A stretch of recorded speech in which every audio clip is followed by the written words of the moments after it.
The bell rang, echoing through the worn hallways of Riverside Middle School, a building that smelled faintly of chalk dust, cafeteria food, and old paint. Students hurried to their seats as Mrs. Reynolds, the English teacher, called for attention. All right, class. Essays on what you want to be when you grow up. Let's hear them. One by one, the students read their papers aloud. Doctors, athletes, engineers, artists. Laughter and applause followed each one. Then came Jamie Carter's turn. He stood up slowly, clutching a crumpled piece of notebook paper. His clothes were a little too big, his sneakers worn down, but his eyes, deep and determined, seemed older than his 12 years. Go ahead, Jamie, Mrs. Reynolds said impatiently, already glancing at the clock. He cleared his throat. My essay's called What I'll Be Someday. He looked around the classroom. When I grow up, I want to be a teacher, because I think teachers can change people's lives. Sometimes just by listening. A few kids giggled. Someone in the back whispered, Yeah, right. Jamie hesitated, but kept going. When I was little, I didn't have much. But the teachers at my old school helped me. They made me feel like I mattered. So I want to do that too. When he finished, the room was silent. For a brief second, he hoped maybe, just maybe, he'd said something worth hearing. Then, Mrs. Reynolds forced a tight smile. That's nice, Jamie. But maybe next time, try something more realistic. Not everyone's cut out for teaching. His heart dropped. The class snickered. Jamie sat down, cheeks burning. After school, he stayed behind to clean the chalkboard, as he often did. Mrs. Reynolds packed her papers and glanced his way. You don't have to do that, Jamie, she said, not unkindly, just distant. Go home. He nodded. It's okay, ma'am. I don't mind. She hesitated, then added, You're a good kid, but you need to focus on what you can do, not what you dream about.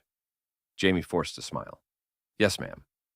When she left, he looked at the empty classroom, rows of desks, faint sunlight fading on the walls, and whispered to himself, I'll show her. Years later, that promise would carry him through hunger, night shifts, and rejection letters. It would become his fuel, his purpose, his proof, because one day, the boy nobody noticed was going to come back to this very school, not as a student, not as a dreamer, but as its principal. Years passed, but Jamie Carter never forgot that classroom. The laughter, the dismissal, the faint ache of being told he wasn't enough. It became the quiet fire that drove him through every hard day that followed. By the time he was 17, life had already taught him more lessons than most adults knew. His mother worked double shifts at a diner, his father was gone, and Jamie spent nights doing homework under the dim light of the laundromat while waiting for her to finish work. Money was tight, painfully tight. There were days he went to school with an empty stomach and a full backpack, packed not with food, but with hope. Still, he kept his grades up. He stayed late in classrooms, volunteered to clean, to sort books, to help other students. He wanted to stay close to education, even if it was from the sidelines. One afternoon, his guidance counselor, Mr. Ortiz, found him sweeping the floor after everyone else had gone. Jamie, why are you still here, son? The man asked kindly. Jamie shrugged. I just like being here, sir. It's quiet. Mr. Ortiz smiled. You've got the heart of a teacher, you know that? Jamie hesitated. Mrs. Reynolds didn't think so. Mr. Ortiz's brow furrowed. Reynolds? From middle school? He chuckled. Don't let one person's lack of imagination define your limits. If I had, I'd still be flipping burgers instead of giving you college brochures. He handed Jamie a stack of papers. Apply. You're smart enough for any of these. Jamie looked at the names, universities, teaching programs, scholarships. His heart leapt, then sank. Sir, I can't afford any of this. Mr. Ortiz leaned on the broom handle. There's always a way. The question is, are you willing to work for it? Jamie's answer came without hesitation. Yes, sir. And work he did. He applied for every scholarship he could find, took night shifts at a gas station, and cleaned classrooms at his old middle school after hours. The same ones where teachers once ignored him. Every paycheck, every late night, every rejection letter became a brick in the road toward his goal. One evening, as he mopped the floor of the very classroom where he'd given that essay years ago, he looked at the chalkboard and smiled. He whispered, Still here, still learning. The next fall, he got an acceptance letter. State University, full scholarship for education and community leadership. He could hardly believe it. His mother cried when he showed her. "You did it, baby," she said through tears. "You're going to be the first Carter to go to college." Jamie hugged her tightly. "No, Mom," he said. "We're going." College was hard. He worked part-time cleaning dorms and tutoring other students to pay for food. There were nights he studied until dawn and mornings he showed up to class half asleep, but he never gave up. He majored in education, specializing in student development. His professors noticed something special, not just intelligence, but empathy. He understood what it meant to be overlooked, and that made him the kind of teacher the world needed more of. Years later, diploma in hand, Jamie walked into his first classroom, not as a student, but as Mr. Carter, the teacher. And when he looked into the faces of his students, some tired, some scared, some poor like he had been, he saw pieces of himself in every one of them. He made himself a promise that day. No child would ever feel invisible in his class. 10 years after that fateful essay, Jamie Carter stood once again in front of the faded red brick building of Riverside Middle School. Only this time, he wasn't carrying a backpack. He wore a pressed shirt, a neatly knotted tie, and a nervous smile. On the badge clipped to his chest were the words he'd once dreamed of seeing: Mr. Jamie Carter, English Department. He took a deep breath before stepping inside. The hallway smelled the same: pencil shavings, cafeteria pizza, and floor wax. The bulletin boards hadn't changed much either, except for newer faces in the student photos. But the biggest change was him. As he walked toward the teacher's lounge, a familiar voice stopped him cold. "Can I help you?" He turned. Standing by the copy machine, gray streaks in her hair and reading glasses perched low on her nose, was Mrs. Reynolds. For a second, he froze. He hadn't thought about what he'd say if this moment ever came. "Mrs. Reynolds," he said finally, smiling politely. "It's been a long time." She squinted at him, trying to place the face. "I'm sorry, do I know you?" He nodded. "You taught me here. 7th grade, English class." Recognition flickered across her face, followed by mild surprise. "Jamie Carter?" "That's right," he said. Her eyes widened. "Well, I'll be. You're all grown up. What brings you here? Visiting?" He smiled, holding up his new ID badge. "Not visiting. Teaching." Her expression faltered for just a second, just long enough for him to see it. Then she forced a polite smile. "Oh, well, congratulations, that's unexpected." Jamie nodded, unfazed. "You once told me not everyone's cut out for teaching. Guess I decided to test that theory." For a brief moment, silence filled the lounge. Not awkward, just heavy with realization. Then she chuckled softly. "I suppose I did say that. You proved me wrong." He smiled warmly. "I didn't come back to prove anyone wrong, ma'am. I came back because this school gave me a start, and I want to give someone else the same." She looked at him for a long time, and for once, her sharp tone softened. "You've done well, Jamie. Truly." "Thank you," he said. "But I'm just getting started."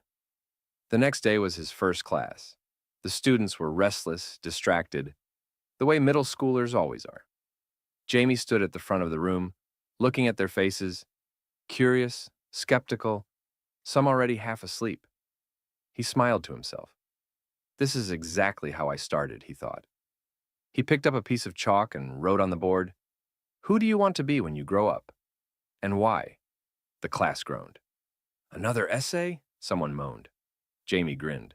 "Yes, but here's the catch. You can't say something just because it sounds cool. You have to write what you really want, even if you think it's impossible." That got their attention. After class, one boy lingered behind, small, quiet, with a shy look that reminded Jamie of himself. "Mr. Carter," he said softly, "can I ask you something?" "Sure," Jamie said. The boy hesitated. "What if people tell you that what you want to be is stupid?" Jamie smiled gently. "Then you prove them wrong. But not out of anger, out of love for what you believe in." The boy nodded, eyes wide, and whispered, "I want to be a teacher." Jamie felt his throat tighten. "Then you'll be a great one," he said. That night, after grading papers, Jamie walked past Mrs. Reynolds' old classroom. Through the window, he saw her erasing the board slowly, lost in thought. She turned and caught his eye. For a second, they just looked at each other. Then she smiled faintly. Not the polite kind, but the kind that said, "I see you now." And for the first time, Jamie didn't feel invisible in that school. He felt home. The years rolled by like pages in a book, and every page Jamie Carter wrote at Riverside Middle School carried the ink of progress, patience, and purpose. He didn't just teach English, he taught hope. His classroom became a refuge for the kids who didn't fit in, for the ones who thought they weren't smart enough, or that nobody cared. He made sure every student was seen. When Jamie walked the halls, the students would wave, high-five, or shout his name. "Mr. C," they'd yell, and he'd grin every time. He started a writing club after school. Not for grades, but for dreams. He helped the janitor's son apply for a scholarship. He raised funds to buy uniforms for kids whose parents couldn't afford them. He spent his weekends repainting walls, replacing old books, fixing what was broken. And through it all, his old colleagues, even Mrs. Reynolds, watched in quiet awe. One rainy afternoon, she found him in the teacher's lounge, sorting through boxes of donated books. "You're here late again," she said, shaking her head. "You work too much." He smiled. "Kids deserve more than the bare minimum. This school gave me everything I have." Mrs. Reynolds hesitated, then said softly, "You've changed this place, Jamie." He looked up, surprised. "Me?" "Yes," she said, "you. The teachers talk about you. The students adore you. Even the parents notice. You've given this school its heart back." Jamie smiled humbly. "I just do my job." She nodded, but her eyes said more. In that moment, she wasn't just a teacher. She was a woman humbled by how far her former student had come. A few years later, the district superintendent visited Riverside. He spent a day shadowing classes and meeting teachers. That night, he called Jamie into his office. "Mr. Carter," he said, "we're making some leadership changes. The principal's retiring this spring." Jamie nodded. "Yes, sir. She's earned it." The superintendent smiled. "She has. And we'd like you to take her place." Jamie froze. "Me? Principal? You've earned it, Jamie. You're everything this school stands for. The staff voted unanimously to recommend you." He sat back, stunned. All those nights he'd stayed late. Every student he'd fought for. It had all come full circle. When the announcement was made, the teachers and students filled the auditorium to cheer. Mrs. Reynolds was there too, clapping quietly from the second row, her eyes glistening. When Jamie walked onto the stage, the applause was deafening. He looked out at the crowd, kids from every background, teachers from every generation, and said, "I used to sit in these classrooms. I used to think nobody saw me. But this school did. And now, I get to make sure it sees every student." The room erupted again, but this time Mrs. Reynolds stood too, tears rolling down her cheeks as she whispered, "You did it, Jamie." Later that evening, after everyone had gone home, Jamie walked down the empty halls. He stopped outside his old 7th grade classroom, the one where his dream had been laughed at. He opened the door. The room was dark, but the moonlight through the window illuminated the old chalkboard. He walked up to it, picked up a piece of chalk, and wrote in big, steady letters, "To the next dreamer, never stop believing in yourself." Then he smiled and locked the door behind him. His door now, his school.